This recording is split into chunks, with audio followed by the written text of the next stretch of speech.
The last chapter. Chapter 15. Goodbye, Grandma. There's still something you've left out, Mr. Cranky said. I can't think what it could be, George said. Give it up, Mrs. Cranky said. Pack it in, you'll never get it right. Mr. Cranky looked forlorn. George looked pretty fed up too. He was kneeling on the ground with the spoon in one hand and the cup full of medicine in the other. The ridiculous tiny brown hen was walking slowly away. At that point, Grandma came striding into the yard. From her enormous height, she glared down at the three people below her, and she shouted, "What's going on around here? Why hasn't anyone brought me my morning cup of tea? It's bad enough having to sleep in the yard with the rats and the mice, but I'll be blowed if I'm going to starve as well. No tea, no eggs and bacon, no buttered toast." "Oh, I'm sorry, Mother," Mrs. Cranky said. "We've been terribly busy. I'll get you something right away." "Ha! Let George get it, the lazy little brute," Grandma shouted. Just then, the old woman spotted the cup in George's hand. She bent down and peered into it. She saw that it was full of brown liquid. It looked very much like tea. "Ha-ho!" she cried. "Ha-ha! So that's your little game, is it? You look after yourself all right. Ha! Don't you? You make quite sure you've got a nice cup of tea in the morning, but you didn't think to bring one to your poor old Grandma. I always knew you were a bit of a selfish pig." "No, Grandma," George said. "This isn't—" "Don't lie to me, boy!" the enormous old hag shouted. "Pass it up here this minute." "No!" cried Mrs. Cranky. "No, Mother, don't! That's not for you!" "Ha! Now you're against me! My own daughter trying to stop me having my breakfast, trying to starve me out." Mr. Cranky looked up at the horrid old woman and smiled sweetly. "Of course it's for you, Grandma," he said. "You take it and drink it whilst it's nice and hot." "Ha!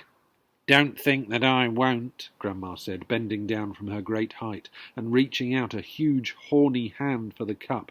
"Hand it over, George." "No, no, Grandma," George cried out, pulling the cup away. "You mustn't. You're not to have it." "Give it here, boy," yelled Grandma. "Don't," Mrs. Cranky said. "That's George's marvellous—" "Ah! Everything's George's round here," shouted Grandma. "George's this, George's that. I'm fed up with it." She snatched the cup of tea out of little George's hand and carried it high up out of their reach. "Drink it up, Grandma," Mr. Cranky said, grinning hugely. "Lovely tea." "No!" cried the other two. "No, no, no!" But it was too late. The ancient beanpole had already put the cup to her lips, and in one gulp she swallowed everything that was in it. "Mother!" wailed Mrs. Cranky. "You've just drunk 50 doses of George's Marvellous Medicine No. 4, and look what one tiny spoonful did to that brown hen." But Grandma didn't even hear her. Great clouds of steam were already pointing out of her mouth and ears. She was beginning to whistle. "Oh, this is going to be interesting," Mr. Cranky said, still grinning. "Now you've done it," cried Mrs. Cranky, glaring at her husband. "You've cooked the old girl's goose."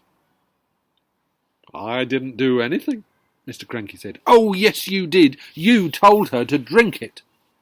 A tremendous hissing sound was coming from over their heads. Steam was shooting out of Grandma's mouth and nose and ears, and whistling as it came. "She'll feel better after she's had a bit of a steam off," said Mr. Cranky said. "She's going to blow up," Mrs. Cranky wailed. "Her boiler's about to burst."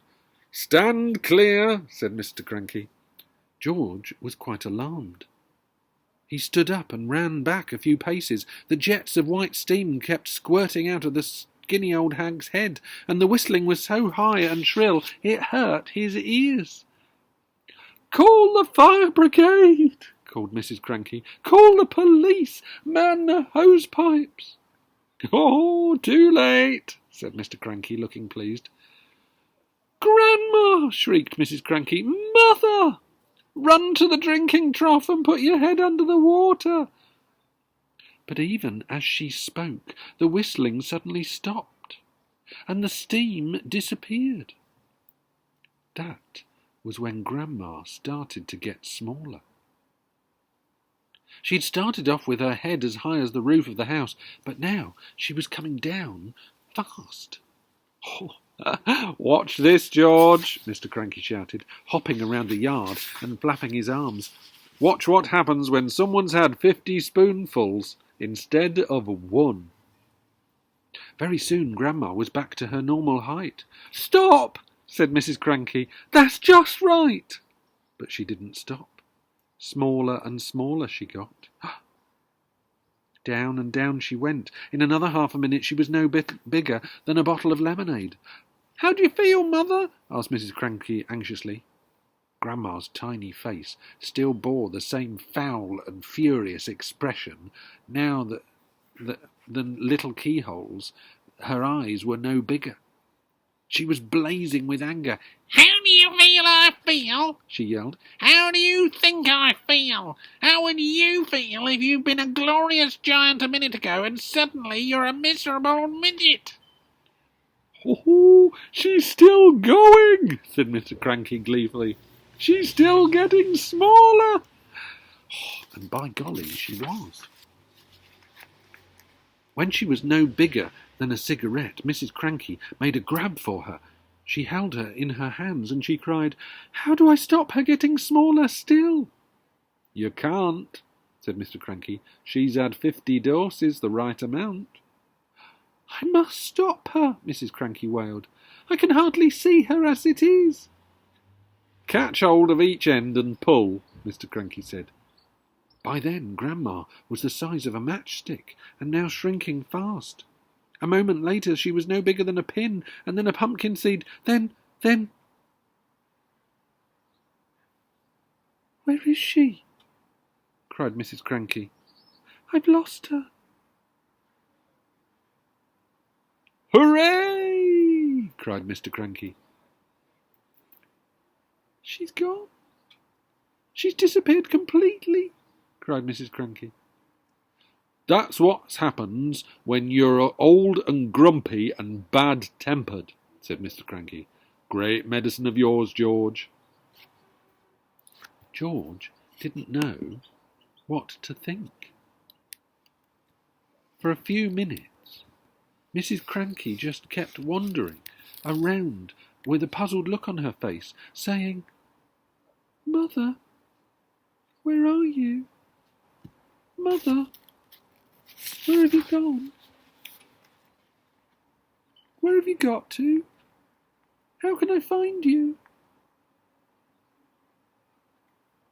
But she calmed down quite quickly, and by lunchtime she was saying, "Oh well, I suppose it's all for the best, really. She was a bit of a nuisance around the house, wasn't she?" "Yes," said Mr. Cranky, "she most certainly was." George didn't say a word. He felt quite trembly. He knew something tremendous had taken place that morning. For a few brief moments, he had touched with the very tips of his fingers the edge of the magic world. And that is the end of George's Marvellous Medicine by Roald Dahl.